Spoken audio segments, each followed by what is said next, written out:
الشيطان الرجيم بسم الله الرحمن الرحيم أفحسبتم أنما خلقناكم عبثا وأنكم إلينا لا ترجعون فتعالى الله الملك الحق لا إله إلا هو رب العرش الكريم ومن يدعو مع الله إلها آخر لا برهان له به فإنما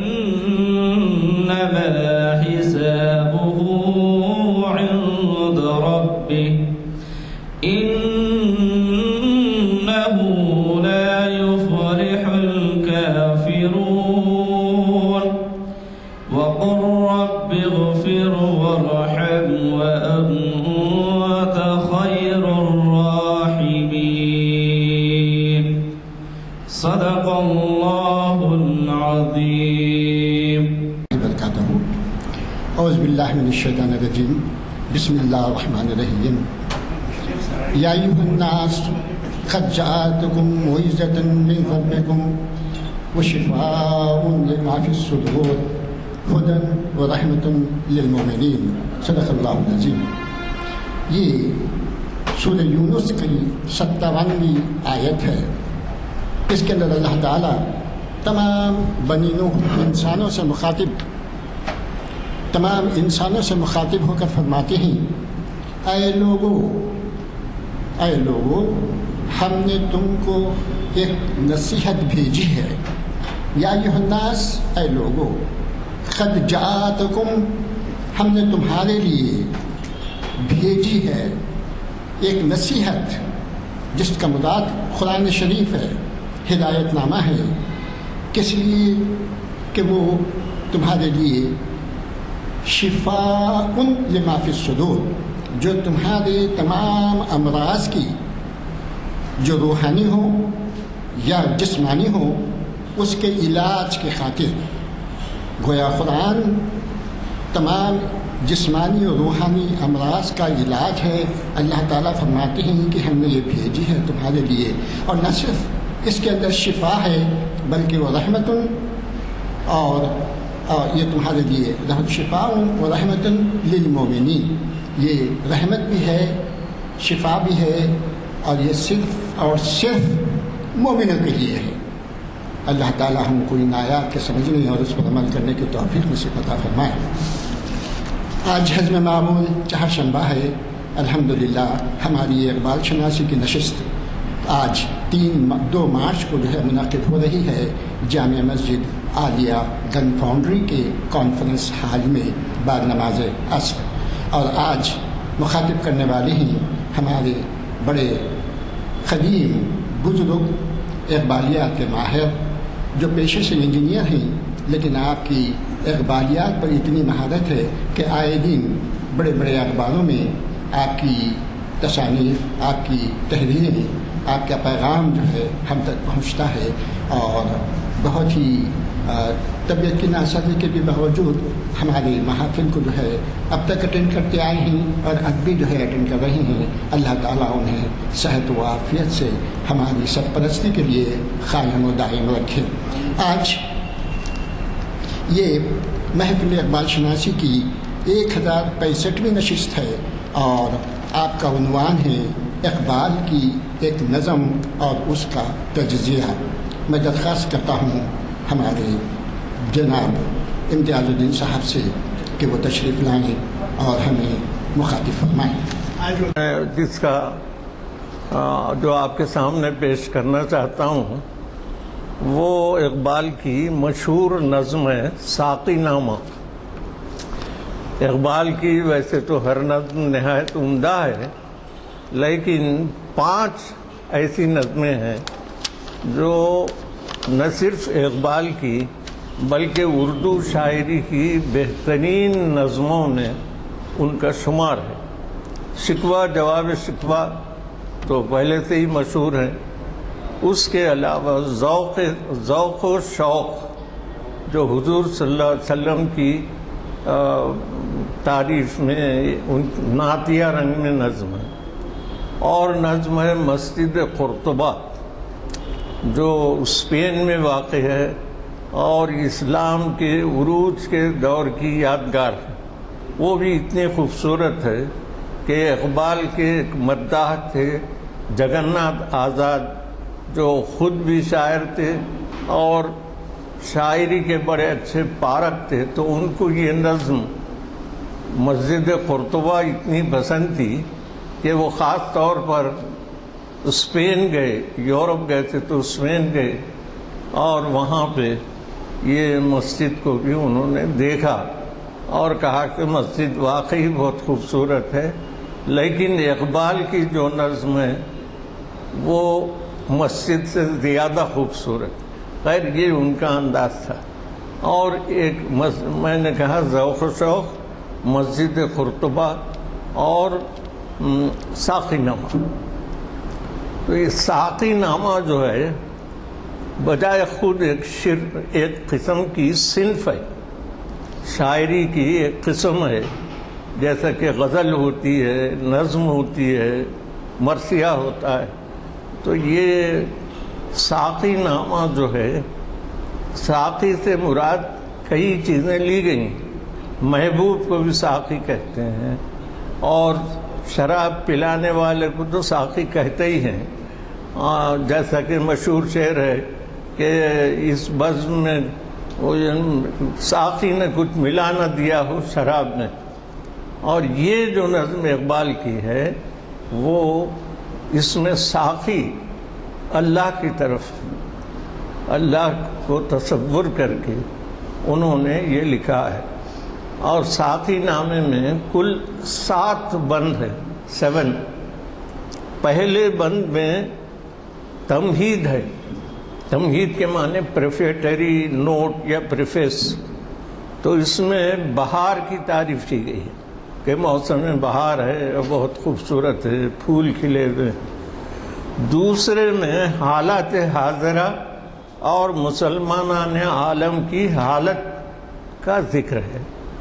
تیسرے بند میں نوجوانوں کے لیے اقبال دعائے خیر کرتے ہیں اللہ سے، یعنی ساقی سے، جو ساری دنیا کا کھلانے پلانے والا، دیکھ ریکھ کرنے والا ہے۔ چوتھے میں یہ بتایا ہے کہ زندگی کیا چیز ہے۔ اللہ تعالیٰ نے انسان کو جو سب سے بڑی نعمت دی ہے وہ زندگی ہے، اور کوئی جانتا نہیں کہ سانس کیسے چلتی ہے، کیسے آتی ہے اور کیوں رک جاتی ہے۔ تو زندگی جو ہے ایک ایسا معجزہ ہے جو صرف اللہ تعالیٰ دے سکتے، کوئی انسان کسی کو زندگی نہیں دے سکتا۔ یوں مشینوں میں آپ کچھ تیل ڈال کے، کچھ پرزے فٹ کر کے کچھ اس کو چلائیں، لیکن اس کو زندگی نہیں بولتے۔ چوتھے بند میں زندگی کیا ہے بتایا۔ پانچویں بند میں زندگی کی خصوصیات کیا ہونا چاہیے تاکہ جو آدمی ان خصوصیات کا حامل ہو وہ نیک کہلائے، بزرگ کہلائے، اللہ کا پسندیدہ بندہ کہلائے۔ چھٹے بند میں اقبال نے اپنے فلسفہ خودی کی ایک جھلک پیش کی ہے کہ فلسفہ خودی کیا ہے، اور 7ویں اور آخری بند میں خودی کی صفات کیا ہونا چاہیے وہ بتائیں۔ تو اس طرح اقبال نے اپنے فن اور شاعری کی صفات کو اس نظم میں سمو دیا ہے، اور یہ اقبال کی، نہ صرف اقبال کی بلکہ اردو کی چند بہترین نظموں میں سے ایک ہے۔ اور اس کی جو ترتیب دی گئی ہے اللہ یعنی اقبال نے، وہ قصیدے کی شکل میں، قصیدے میں پہلے تمہید ہوتی ہے، اس کے بعد تشبیب بول کے آتا ہے جس میں شاعر اپنے محبوب کی تعریف کرتا ہے۔ اسی لیے اقبال نے بھی اس میں قصیدے کا رنگ اختیار کیا ہے۔ اور آخر میں ایک ایسا بند یا دو بند ہوتے ہیں جس میں پوری فکر کا حاصل جو اس نظم میں ہے وہ بتاتے ہیں. تو یہ جو نظم ہے میں خود بھی اس سے پہلے یہاں پڑھ چکا ہوں اور لوگوں نے بھی ظاہر پڑھا ہوگا، لیکن آج یہی سمجھ میں آیا تو میں نے اس نظم کا انتخاب کیا، ساقی نامہ.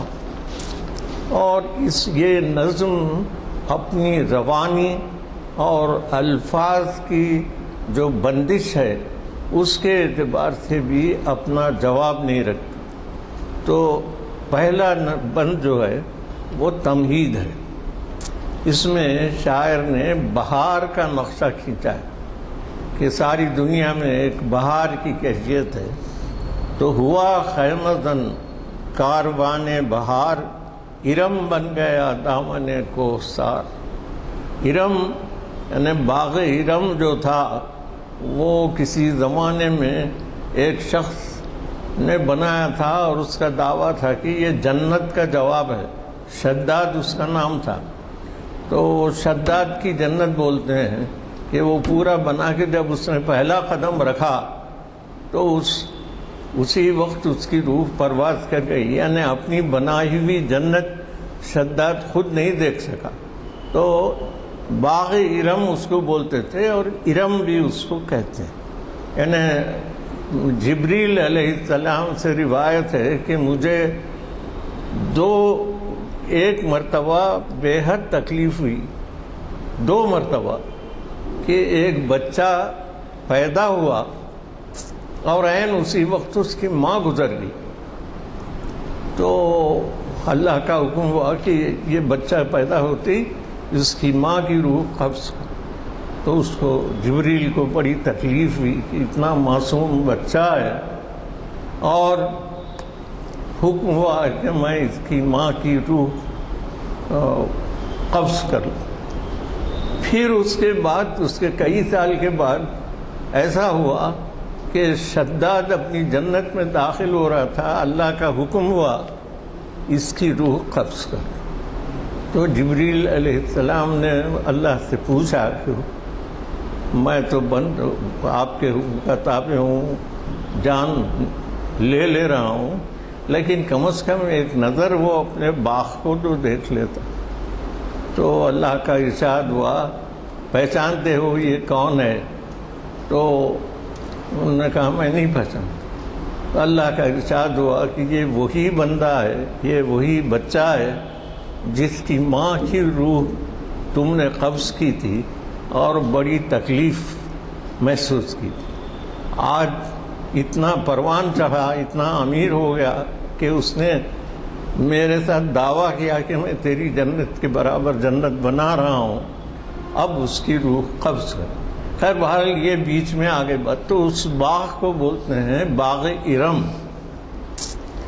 تو اس کے بعد بہار کا نقشہ ہے گلو نرگس و سوسن و نسترن، شہید ازل لالہ خونی کفن.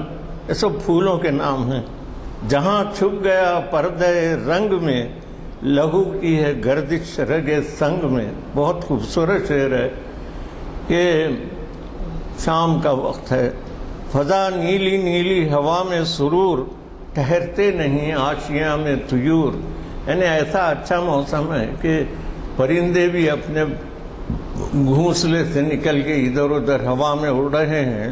وہ جوئے کوہستاں اچکتی ہوئی، اٹکتی لچکتی سرکتی ہوئی، اچھلتی پھسلتی سنبھلتی ہوئی، بڑے پیچ کھا کر نکلتی ہوئی، رکے جب تو سل چیر دیتی ہے یہ، پہاڑوں کے دل چیر دیتی ہے یہ. یعنی یہ جو چشمہ بہ رہا ہے اتنی روانی سے بہ رہا ہے کہ یہ پہاڑوں کو بھی کاٹ دیتا ہے. ذرا دیکھ ہے ساقی لالہ فہم، سناتی ہے یہ زندگی کا پیام، پلا دے مجھے وہ مئے پردہ سوز، کہ آتی نہیں فصل گل روز روز. ایسا موسم پھر روز روز نہیں آتا.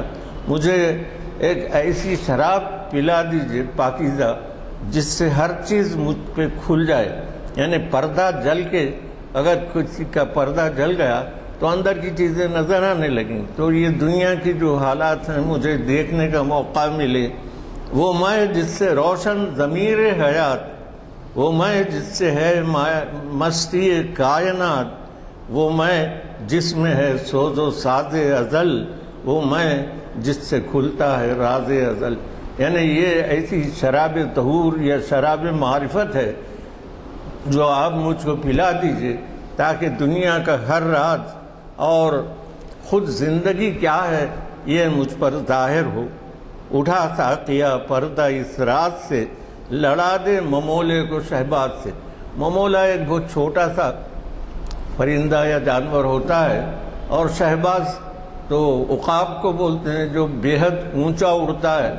تو اگر آپ مجھے طاقت دیں تو نہایت کمزور چیز میں بھی ایسی طاقت پیدا ہو سکتی ہے کہ انتہائی طاقتور چیز سے بھی وہ لڑ سکتا ہے. تو میں تو ایک عاجز بندہ ہوں، میرے اندر وہ طاقت دیجئے کہ میں شہباز سے بھی، یعنی اتنے بڑے عقاب سے بھی لڑ سکوں. زمانے کے اس کے بعد دوسرا جو بند ہے وہ یہ ہے کہ حالات بتا رہے ہیں اقبال کہ دوسرے بند میں حالات حاضرہ اور مسلمانان عالم کی حالت. زمانے کے انداز بدلے گئے، نیا راگ ہے ساز بدلے گئے، ہوا اس طرح فاش راز فرنگ کہ حیرت میں ہے شیشہ باز فرنگ. تو یہ نظم رفلی 1930 اور 35 کے درمیان لکھی گئی ہے، جس کے فوری پہلی جنگ عظم ختم ہو چکی تھی اور دوسری جنگ ابھی شروع ہونے میں کچھ دیر تھی. اس زمانے میں انگریزوں کے بارے میں یہ تھا کہ سلطنت برطانیہ کا سورج کبھی غروب نہیں ہوتا، کیونکہ ساری دنیا میں ان کی سلطنت تھی.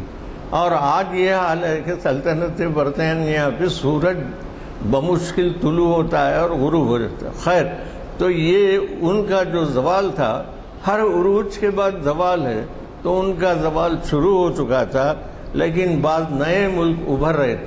اس میں چائنا بھی تھا، یعنی چائنا میں کمیونزم، ماؤ زے تونگ اور دوسرے لوگ سن یات سن یہ جو ہے اوپر ترقی پا رہے تھے. تو چین گراں خواب چینی سنبھلنے لگے، ہمالیہ کے چشمے ابلنے لگے، تور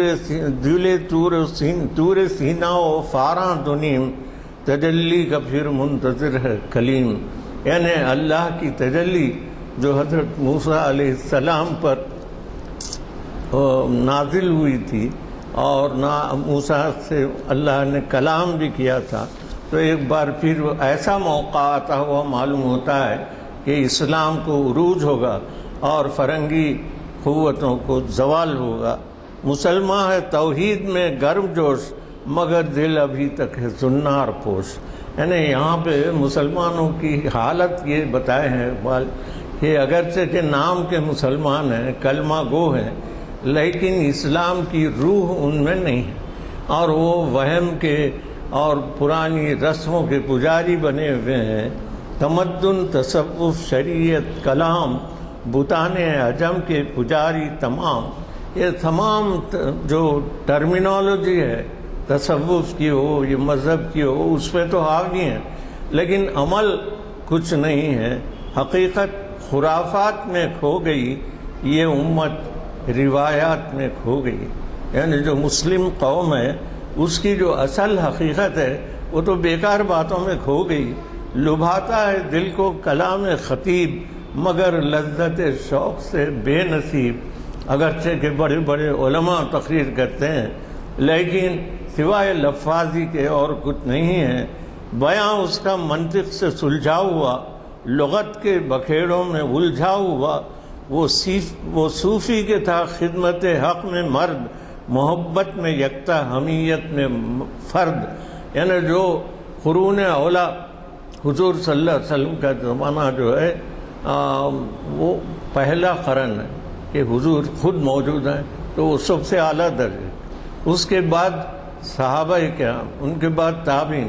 تو یہ جو ہے رفتہ رفتہ جو پاکیزگی ہے اس میں کمی آتی. خود تابعین تک بھی نہایت اعلیٰ درجے کا ہمارا دین رہا اور سب کی اس میں کئی لوگ مشرف بہ اسلام بھی ہوئے. لیکن اب جو ہے یہ ایسا حال ہے کہ لوگ صرف رسم و رواج میں الجھے ہوئے ہیں. عجم کے خیالات میں کھو گیا یہ سالک مقامات میں کھو گیا.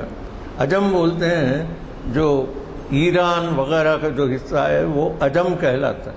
عجم کے اصل معنی گونگے کے ہیں، عجمی. چنانچہ عربوں کو اپنی زبان دانی پہ اتنا ناز تھا کہ جو نان عرب تھے، جو ادھر کے تھے اور ویسٹ سائڈ پہ ایران ہے دوسرے ہیں، ان کو عجمی بولتے تھے. اور جو ہے جو اپنے آپ کو وہ عربی یا تازی بولتے تھے کہ اصل زبان ہر چیز زبان و بیان کے ہم ماہر ہیں. تو یہ کہہ رہا ہے کہ حجم کے جو خیالات عجمی لوگوں کے تھے وہ ہم پہ حاوی ہو گئے. بجھی عشق کی آگ اندھیر ہے، مسلمان نہیں راک کا ڈھیر ہے. اگر آپ دیکھیں تو صحیح معنوں میں آج مسلمان راک کا ڈھیر ہے. اس میں نہ کچھ کردار کی بلندی ہے، نہ کچھ ایثار و قربانی کا جذبہ ہے. نماز پڑھنے والے نماز پڑھ لیتے ہیں، جو نہیں پڑھتے وہ نہیں بھی پڑھتے ہیں. بہرحال جو اسلام کی جو روح تھی وہ اب بہت کم لوگوں میں باقی ہے. اور تیسرے بند میں اقبال جو ہے وہ نوجوانوں کے لیے دعائے خیر کرتا ہے، کیونکہ امت کی جو اصل امیدیں ہوتی ہیں وہ نوجوانوں سے وابستہ ہوتی ہیں. تو اقبال کہتے ہیں کہ شراب کہن پھر پلا ساقیہ، یعنی اللہ سے دعا کرتے ہیں کہ جو پرانی شراب ہے پاکیزہ شراب وہی جام گردش میں لا ساقیہ. مجھے عشق کے پر لگا کر اڑا، میری خاک جگنو بنا کر اڑا. خرد کو غلامی سے آزاد کر، جوانوں کو پیروں کا استاد کر. یعنی جوانوں کو بوڑھے لوگوں کا استاد بنائیے، یعنی ان کے اندر وہ نیا جوش نئی قوت پیدا کیجیے جو اسلام کی روح ہے. ہری شاخ ملت تیرے نم سے، نفس اس بدن میں تیرے دم سے. یعنی جو شاخ ملت ہے وہ ہری اس واسطے ہے کہ اس میں آپ کی نمی پہنچ رہی ہے. آپ اپنے فضل و کرم سے اس کو نمی پہنچا رہے ہیں اور اس کو طاقت دے رہے ہیں. تو تڑپنے پھڑکنے کی توفیق دے، دل مرتضی سوز صدیق دے. مرتضی یعنی حضرت علی اور سوز صدیق حضرت ابو بکر صدیق.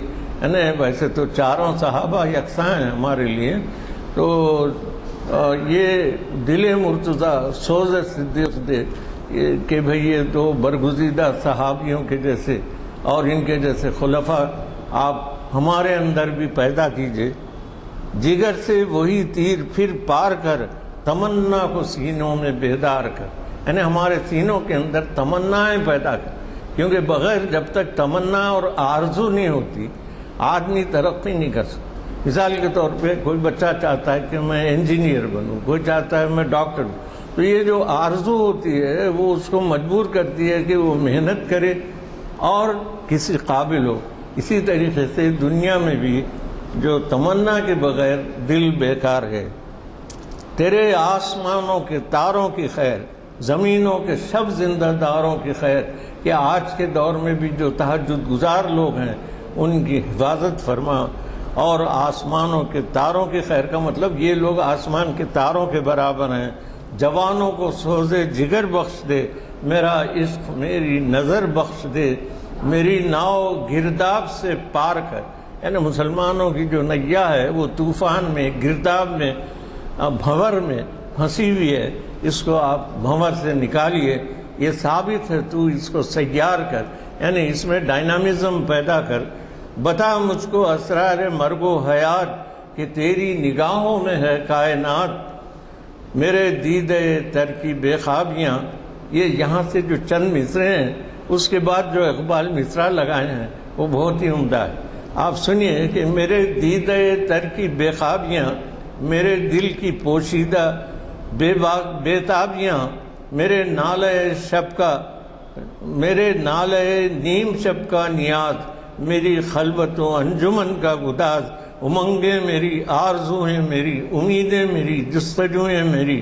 میری فطرت آئین ہے روزگار، غزالان افکار کا مرغزار، میرا دل میری رزم گاہ حیات، گمانوں کے لشکر یقین کا ثبات، یہی کچھ ہے ساقی متاع فقیر، یہی کچھ ہے ساقی متاع فقیر، اسی سے فقیری میں ہوں میں امیر، میرے قافلے میں لٹا دے اسے، لٹا دے ٹھکانے لگا دے۔ تو یہ اللہ کے حضور میں اقبال اپنے نوجوان نسل کے لیے دعا کرتے ہیں، اور یہ بتاتے ہیں کہ میں ان کے تعلق سے کتنا امید افزا ہوں، اور آپ بھی ان کو بلندیوں پہ لے جائیں۔ اس کے بعد جو چوتھا بند ہے اس میں زندگی کیا ہے، دمادم رواں ہے یم زندگی، یم بولتے ہیں دریا کو، سمندر کو، دمادم رواں ہے یم زندگی، ہر ایک شے سے پیدا رم زندگی، اسی سے ہوئی ہے بدن کی نمود، کہ شعلے میں پوشیدہ ہے موج دودھ، دودھ بولتے ہیں دھوئیں کو، کہ یہ جو شمع ہے بہت روشن ہے، لیکن اسی کے اندر وہ دھواں بھی ہے، کیونکہ شمع الٹیمیٹلی بجھنے والی ہے۔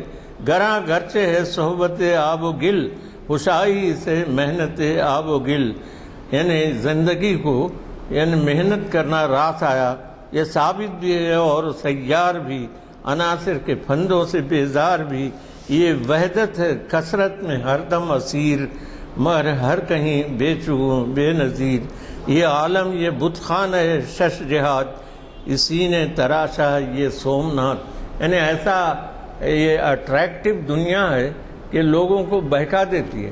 سومناتھ آپ جانتے ہیں کہ مندر ہے، وہ اسلام کی توحید سے ہٹا کے اس طرف لے جاتی ہے۔ تو اس کے بعد اقبال کہتے ہیں کہ پسند اس کو تکرار کی خو نہیں، یعنی جو اللہ تعالیٰ پیدا فرماتے ہیں اس میں تکرار کی خو اللہ کو پسند نہیں، یعنی آپ دیکھیں گے کہ اتنے لوگ بیٹھے ہیں، بلکہ ساری دنیا، ایک آدمی کی شکل دوسرے آدمی سے نہیں ملتی، ایک آدمی کی آواز دوسرے آدمی سے نہیں ملتی۔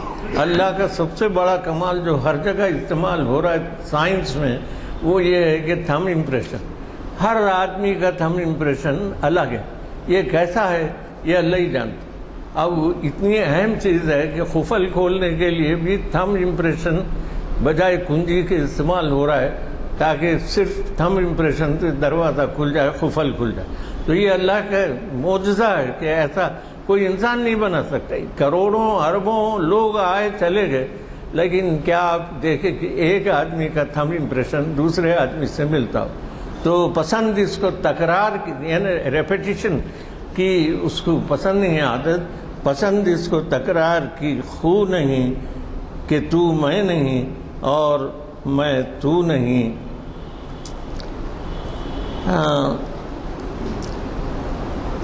ہوا جب اسے سامنا موت کا، کٹھن تھا بڑا سامنا موت کا، اتر کر جہان مکافات میں رہی زندگی موت کی گھاٹ میں، گل اس شاخ سے ٹوٹتے بھی رہے اسی شاخ سے پھوٹتے بھی رہے۔ اب درخت کو دیکھیے کہ اس سے کئی پھول نکلتے ہیں، وہ گر جاتے ہیں، پھر ان کی جگہ نئے پھول آ جاتے ہیں۔ سمجھتے ہیں ناداں اسے بے ثبات، ابھرتا ہے مٹ مٹ کے نقش حیات، کہ زندگی جو ہے ختم نہیں ہونے پاتی، بڑی تیز و جولاں ہے، بڑی تیز جولاں بڑی زود رس، ازل سے ابد تک رمے یک نفس۔ اب یہ جو ہے چھٹا بند ہے، اب ایک ہی بند باقی ہے، اس میں اقبال کا فلسفہ خودی کا عکس آ گیا ہے۔ یہ موج نفس کیا ہے؟ تلوار ہے، یعنی زندگی یا سانس کا آنا جانا کیا ہے؟ خودی کیا ہے؟ فلسفہ خودی کیا ہے؟ تلوار کی دھار ہے، کہ تلوار کی اصل جان اس کی دھار میں ہے، اس کی تیزی میں ہے۔ خودی کیا ہے؟ راز درون حیات، زندگی کا فلسفہ خودی کیا ہے؟ بیداری کائنات، خودی جلوہ بدمست و خلوت پسند، سمندر ہے ایک بوند پانی میں بند، ازل اس کے پیچھے ابد سامنے، نہ حد اس کے پیچھے نہ حد سامنے، زمانے کے دریا میں بہتی ہوئی، ستم اس کی موجوں کے سہتی ہوئی، تجسس کی راہیں بدلتی ہوئی، دمادم نگاہیں بدلتی ہوئی، سبک اس کے ہاتھوں میں سنگ گراں، پہاڑ اس کی ضربوں سے رے گراں۔ یعنی انسان نے کیسے کیسے پہاڑوں کو چکنا چور کر کے زمین کے لیول کے برابر کر دیا. سفر اس کا انجام و آغاز ہے، یہی اس کی تقویم کا راز ہے. کرن چاند میں ہے، شرر سنگ میں، یہ بے رنگ ہے ڈوب کر رنگ میں. اسے واسطہ کیا کم و بیش سے، نشیب و فراز و پس و پیش سے. ازل سے ہے یہ کشمکش میں اسیر، ہوئے خاک آدم میں صورت پذیر. یعنی یہ جو خودی ہے وہ کئی طرح سے رنگ دکھاتی ہے، اور یہ آدم کے اندر بھی ظہور پذیر ہوئی ہے. خودی کا نشیمن تیرے دل میں ہے، فلک جس طرح آنکھ کے دل میں ہے. یعنی اگرچہ کہ خودی بہت بڑا فلسفہ ہے، بہت بڑی چیز ہے، لیکن وہ تیرے دل میں بھی آ جاتی. جس طرح آنکھ کے تل میں، یعنی پیوپل میں، آنکھ میں جو تل ہوتی ہے، جو دیدہ ہوتا ہے، اس میں اب آپ اٹھا کے دیکھیں تو سارا آسمان آپ کو نظر آ رہا ہے. جبکہ آسمان اتنا بڑا ہے. وہ بھی اللہ کا کمال ہے کہ ایک چھوٹے سے دیدے میں پورا آسمان آ جاتا ہے. خودی کا خودی جیسی چیز جو اتنی وسیع ہے، اس کا جو نشیمن ہے وہ دل میں ہے. جس طرح آنکھ کے تل میں پورا آسمان، ساری دنیا بھی آ جاتی ہے. خودی کے نگہباں کو ہے زہر ناب، وہ نام جس سے ساقی رہے، جس سے جاتی رہے اس کی آگ. یعنی خودی کے لیے پہلی شرط یہ ہے کہ آدمی خوددار ہو. یعنی ایسی روٹی جس سے اس کی عزت چلی جائے، وہ روٹی کسی خوددار آدمی کے لیے گوارا نہیں ہے. اور خودی کے آدمی، جس آدمی کے اندر خودی کا جذبہ ہے، وہ کبھی ایسی روٹی قبول نہیں کرے گا. محنت کی دال روٹی انہیں قبول کرے گا، لیکن مانگا ہوا انتہائی عمدہ کھانا اس کو پسند نہیں آئے گا. وہی نہ ہے اس کے لیے ارجمند رہے جس سے دنیا میں گردن بلند. یعنی وہی روٹی اس کی پسندیدہ ہے کہ وہ سر اٹھا کے کھا سکے. فروفال محمود سے درگزر. فروفال بولتے ہیں شان و شوکت. تو محمود غزنوی اتنا بڑا بادشاہ تھا، تو اس کی شان و شوکت سے ہم کو غرض نہیں ہے. خودی کو نگاہ رکھ، ایازی نہ کر. یعنی خودی کو اپنی نظر بنا اور اس کا غلام مت بن. وہی سجدہ ہے لائق اہتمام کہ ہو جس سے ہر سجدہ تجھ پر حرام. یعنی ایک ہی سجدہ صرف اللہ کے لیے ہو اور ہر کسی اور کے لیے وہ سجدہ حرام. اللہ کے سوا کسی کو بھی سجدہ کیا جائے تو وہ حرام ہے. یہی اقبال کا فلسفہ بھی ہے خودی کا. اور یہی ساقی نامے میں اللہ سے وہ عرض کرتے ہیں کہ جو انسانوں کو آپ نے پیدا کیا ہے ان میں خودداری پیدا فرما. یہ عالم، یہ ہنگامہ، یہ رنگ و صوت، یہ عالم کے ہے زیر فرمان موت. یہ عالم، یہ بت خانہ، یہ چشم و گوش، جہاں زندگی ہے فقط خورد و نوش. تیری آگ اس خاکداں سے نہیں، جہاں تجھ سے تو جہاں سے نہیں. بڑے جا یہ کوہ گراں توڑ کر، طلسم زمان و مکاں توڑ کر. خودی شیر مولا جہاں اس کا سید، زمیں اس کی سید. سید مانے قید کی ہوئی چیز، یعنی سیاد بولتے قید کرنے والا. سید وہ جس کو آپ قید کرتے ہیں. تو خودی شیر مولا جہاں اس کا سید، زمیں اس کی سید، آسماں اس کا سید. جہاں اور بھی ہیں، جہاں اور بھی ہیں ابھی بے نمود. یہ ابھی کئی جزیرے، جیسا حال میں ایک بر اعظم سامنے آیا تو ایسے پتہ نہیں کتنے جزیرے ہیں جو ابھی کھوئے ہوئے ہیں. ہر ایک منتظر تیری الغار کا، تیری شوقی فکر و کردار کا. یہ ہے مقصد گردش روزگار کہ تیری خودی تجھ پہ ہو آشکار. یعنی تیری زندگی کا مقصد یہ ہے کہ تیری خودی کیا ہے وہ تجھ پہ ظاہر ہو. تو ہے فاتح عالم خوب و زشت، تجھے کیا بتاؤں تیری سرنوشت. حقیقت پہ ہے جامع حرف تنگ، حقیقت ہے آئینہ گفتار زنگ. فروزاں ہے سینے میں شمع نفس، مگر تاب گفتار کہتی ہے بس. اقبال کہتے ہیں کہ حالانکہ ابھی کئی باتیں ذہن میں آ رہی ہیں جو میں بیان کرنا چاہتا ہوں، لیکن جو سننے کی طاقت، بولنے کی طاقت، وہ کہتی ہے کہ اب آپ بس کیجئے. اگر یکسر منہ برتر پرم فروغی تجلی بسوزت پرم. اگر اس سے آگے جا کر میں آپ کی تعریف کروں گا یا اللہ تو مجھے ڈر ہے کہ میرے پر نہ جل جائیں اور میں کہیں کا نہ رہوں. تو اس طرح ساقی نامے میں اقبال نے اپنی عجز و انکسار کے ساتھ اپنی بندگی کا اظہار کیا ہے اور اللہ سے دعا مانگی ہے کہ وہ مسلمانوں کو غیرت کے ساتھ خودداری کے ساتھ جینا نصیب کرے.